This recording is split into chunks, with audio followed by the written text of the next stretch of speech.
Olá, sejam bem-vindos ao canal Reflexões Espíritas. Que a paz do nosso Mestre Jesus nos envolva, por intermédio, é claro, da espiritualidade amiga, a fim de que todo nosso processo de aprendizado seja eficiente por cada um de nós, exitoso, porque é desse conhecimento que nós precisamos, mas sabemos também que não basta só o conhecimento, é necessário colocá-los em prática, aplicando-os em nós, sempre que necessário, a fim de nos ensinar e domar as nossas más inclinações. Domando as nossas más inclinações, nós vamos caracterizar em nós o nosso processo evolutivo. Nós vamos estar evoluindo, vamos estar trabalhando em nós antes de querer ou desejar a melhoria, ou de trabalhar a melhoria no outro, trabalhar em mim mesmo, sempre. Com esse intuito, nós vamos falar hoje sobre a parábola do filho pródigo e nos alerta com relação a muitos fatores do nosso caminhar evolutivo. Essa parábola é muito importante para o nosso processo de aprendizado e, é claro, para o nosso processo de evolução. Sigamos adiante com as nossas reflexões. Vejamos, por exemplo, façamos algumas perguntas para nós mesmos sobre a parábola do filho pródigo. O que pretendia Jesus, qual era a intenção de Jesus ao proferir essa parábola? Qual que era a intenção? Qual que era a pretensão de Jesus? Por que tantas pessoas famosas usaram-na em suas prédicas? O que essa parábola contém de especial? É o que nós vamos ver no decorrer da nossa fala, encontrando aí as respostas para essas perguntas, tá? Então tá, vamos aos conceitos, primeiramente. Conceito do grego parábolé, ou seja, para implica dizer ao longo de, ao lado de, passando perto, junto de algo ou de alguém. Já o bolé, que é parábolé, bolé implica dizer o que foi jogado. Bolé vem do verbo grego balo, que significa jogar, lançar.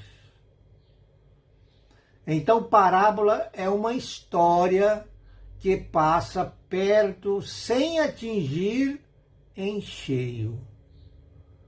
Não é muito objetiva, não é? Então, ela precisa de uma explicação ulterior para que o entendimento se faça. Ela favorece ou exige de nós um raciocínio na sua interpretação. Sendo assim, também ainda no conceito, nós vamos ver que pródigo, nós temos a palavra pródigo. Pródigo é aquela pessoa que despende mais do que é necessário ou mais do que é conveniente. É gastadora, né? Gastador, perdulário, dissipador, esbanjador, não é? Então, prodigalidade significa dizer que é uma tendência particular da pessoa para despesas injustificadas. E também ruinosas, não é? A qual pode conduzir, através de processo jurídico, a uma situação de incapacidade de exercício, como consequência, né? E dentre essas, outras tantas consequências que pode causar. Ainda fazendo um resumo da parábola, dos pontos cruciantes, nós vamos lembrar que essa parábola do filho pródigo existe a figura de um pai de família, que tinha dois filhos. O mais novo desse pai, filho desse pai, pediu a sua herança, que adiantasse a sua herança para ele, para que ele pudesse aventurar-se na vida, no mundo. Então assim ele fez, recebeu a herança do pai e parte então para um país longínquo, gastando-a toda a herança, gastou tudo. Com o passar do tempo, gastou tudo. Passou até fome, a ponto de ver os porcos comendo lavagem e sentir vontade de comer a lavagem dos porcos. Então ele se arrepende e volta ao lar, arrependido. E ao voltar ao lar, é recebido pelo seu pai em festa. O pai o recebe com muita alegria, o abraça, o acolhe em festa. Com isso, o irmão mais velho fica zangado, fica contrariado, não entendendo por que, apesar de seu irmão mais novo ter recebido toda a herança e ter jogado afora, no mundo afora, né? Porque está, então, dando tamanha importância para esse irmão mais novo, recebendo-o com tanta alegria e recebendo-o em festa. O irmão ficou zangado e contrariado. Vamos entender, então, a questão da determinadas palavras utilizadas nessa parábola. Lá mencionou o país longínquo, não é? Que foi para um país longínquo. O que significaria esse país longínquo à luz da doutrina espírita, à luz do Espírito, né?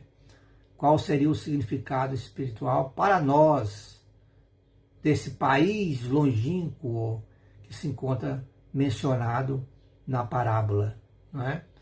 Ele representa o estado de alma daqueles que não querem ouvir a voz de Deus. Olha, interessante. Podemos encaixar muitas das vezes como esse que está nesse estado de alma. Porque quando nos fazemos indiferentes, bastante indiferentes ao nosso processo evolutivo, às necessidades de melhorias, de eliminar em nós determinadas tendências negativas, de melhorarmos a nível de comportamentos e iniciar um processo de construção de virtudes que ainda nós não temos, nós estamos sendo aqueles que encaixamos aí nesses espíritos ou nessas pessoas encarnadas ou desencarnadas que ainda se fazem diferente, que estão no estado de alma ainda insensíveis às suas necessidades espirituais, quanto ao porquê que aqui se encontra na Terra, não fazendo nada para que a melhoria, para que o processo evolutivo programado aqui na sua reencarnação ocorra cada vez mais rápido. Também podemos lembrar que são pessoas, essas pessoas são aquelas que querem ficar distante das recriminações. Nós devemos conhecer alguém assim, né? Alguma pessoa que não aceitam recriminações, não é? Que não aceitam recriminações de seus pais. Já viu alguém assim? Talvez nós conhecemos, né? Deixa para lá, né? Também vamos lembrar a menção dentro da parábola, falando dos porcos, que é aquele momento em que ele sente vontade, de tanta fome que ele estava passando, e ele sente a vontade de se alimentar da lavagem que estava assim os porcos comendo, né? Então, o que significaria espiritualmente os porcos ali mencionado na parábola, né?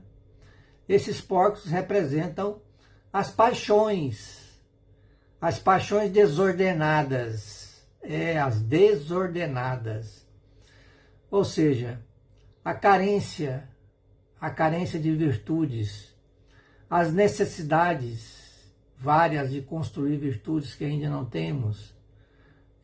Então, esse quadro ainda defasado de virtudes representa, então, os porcos, ou seja, em outras palavras, representa os nossos defeitos, as nossas deficiências que ainda carregamos. Proporcionam, então, a queda e a submissão ao maligno. Submissão ao maligno, no caso, é a submissão de cada um de nós, é o silenciar de cada um de nós diante daquilo que é defeito, diante daquilo que é um problema comportamental, diante daquilo que é um vício que nós às vezes temos. Não só o vício propriamente dito, mas também no campo moral, o vício da língua, da maledicência, o vício de se pensar mal de alguém, de se falar mal de alguém, né? Então, se assim alimentamos um vício nessa proporção, ou qualquer um outro tipo de deficiência, temos algum outro tipo de comportamento negativo, é claro que esse comportamento alimentado por nós, pela indiferença, não fazendo nada para que aconteça a melhoria, a extinção daquele comportamento, nós vamos chegar ao momento em que vai representar uma queda, uma falência. Vamos chegar ao ponto de uma falência espiritual. Então, mas diante disso, como é que fica a misericórdia de Deus? Desse que insiste, que persiste, que persevera, que bate na mesma tecla comportamental negativa. Como fica a misericórdia de Deus diante desse filho rebelde, de coração endurecido, entregue e potencializando sempre muito mais o mal do que o bem? A misericórdia de Deus nunca falta. Nunca falta. Isso é importante termos em mente. Porque vamos lembrar o seguinte: nós todos fomos criados simples e ignorantes, e estamos fadados à felicidade. Ou seja, predestinados ao progresso, à evolução, portanto, à felicidade. Deus não falhou em nos criar. Então, caindo em si, que foi a questão do arrependimento daquele filho pródigo, né? Que ele voltou ao lar, né? Que caiu em si, ele tomou o pé da coisa, tomou consciência, se enxergou, reconheceu que errou, que tomou uma atitude errada, que fez uma má escolha. Ele reconheceu e se arrependeu. Então ele caiu em si e disse: os empregados do meu pai têm pão e eu estou morrendo de fome. Nessa hora ele caiu em si e enxergou o tamanho do erro comportamental, a terrível escolha que ele teve juntamente com seu pai, sua família. Voltarei ao lar. Depois de arrepender, ele voltou ao lar, né? Então, qual que é a ideia central? A ideia central dessa parábola é salientar a compaixão do Pai, no caso, Deus. Primeiramente, a ideia central é salientar, ressaltar a compaixão do Pai. Porque essa compaixão sempre existiu e sempre vai existir por cada um de nós, pelo nosso processo. Porque fomos, como eu disse antes, fomos criados estamos fadados à felicidade, à evolução. Deus não errou, repito, Deus não errou em nos criar. Por mais que sejamos rebeldes, a misericórdia divina, o processo educativo divino vai funcionar em favor da nossa evolução, da nossa felicidade. Deus está sempre pronto a receber qualquer um dos seus filhos.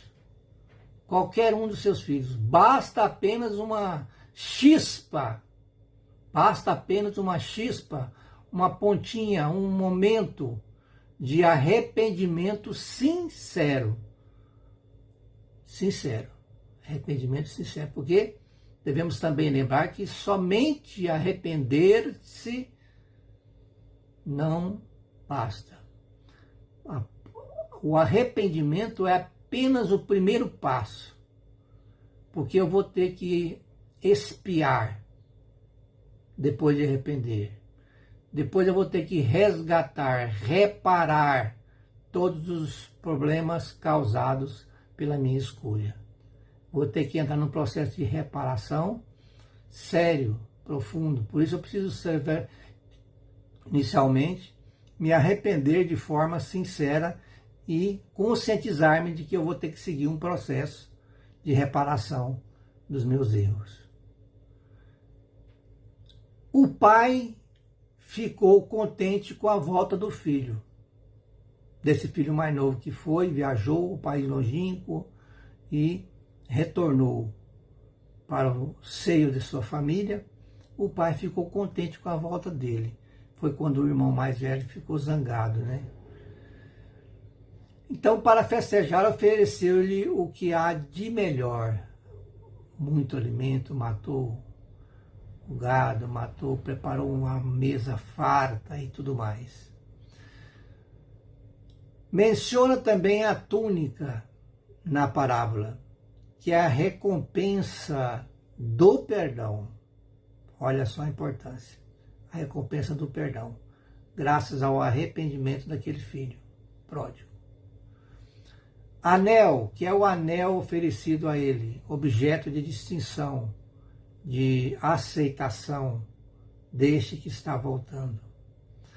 Também dá-lhe calçado novo, porque ele veio até descalço, de volta para o seu lar. Que é uma liberdade, que representa a liberdade, pois os escravos não usavam calçados. Os judeus usavam a carne somente para as grandes solenidades, é o que aconteceu. A ação desse pai para com esse filho que voltou ao lar, esse filho pródigo. Como judeu, ele usou a abundância da carne, ofereceu a abundância de carne, né? Que é, na verdade, simbolicamente falando, oferecida, como disse aqui, para as grandes solenidades.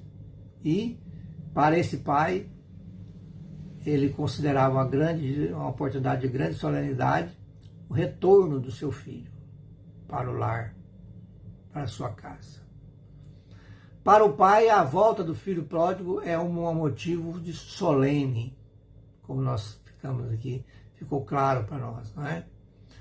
Preenche então o seu coração entristecido por longos anos ausente, seu coração se sentiu preenchido de alegrias, de satisfação, de amor, tanto é que o perdoou. Manda então matar o novilho e oferece um banquete.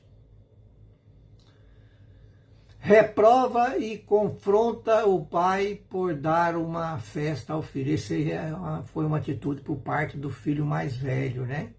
Reprovando o pai por dar uma festa para esse irmão mais novo que retornava ao lar. Procede como quem lastima o dever cumprido. Deseja, então, o pai somente para si a fazenda e o direito e o equilíbrio e a tranquilidade somente para si. Esse é o posicionamento do filho mais novo. Mais novo não, do filho mais velho, não é? Posicionamento egoísta, né? Interesseiro, não, nada de misericórdia, nada de amor, nada de perdão. Até o irmão retornar, tudo lhe corria a contento, porque ele estava sozinho, né? Sozinho tomando conta de tudo, então ele teria o direito de tudo, da herança total do que o pai tinha, já que o irmão tinha ido embora. Sendo o queridinho do pai, né? Somente ele passou a ser um filho único. Ninguém percebia as suas sombras interiores.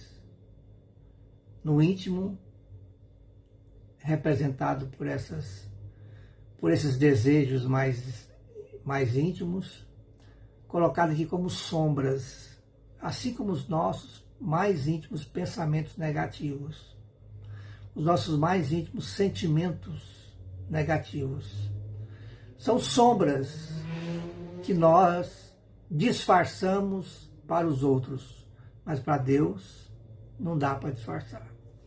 Não dá. Nós nos enganamos achando que vamos enganar a Deus. Então assim nós vamos caminhando na ilusão de que estamos iludindo, que estamos enganando, mas na verdade estamos enganando a quem? A nós mesmos. Passando a mão na cabeça das sombras que ainda existem dentro de nós e não fazendo nada para que essas sombras sejam extintas, desapareçam do nosso comportamento íntimo, do nosso universo íntimo. Né? Então bastou o irmão aparecer para extrapolar o seu rancor desse irmão mais velho, né? O irmão mais novo apareceu e ele já ficou atacado de raiva. Seu rancor veio à tona, né? E então veio à tona também o seu egoísmo, é claro. Não há nada oculto que não venha a ser conhecido. Essas posturas, esses sentimentos que os quais nós alimentamos dentro de nós, às escuras aos olhos, às escuras aos olhos dos outros, né?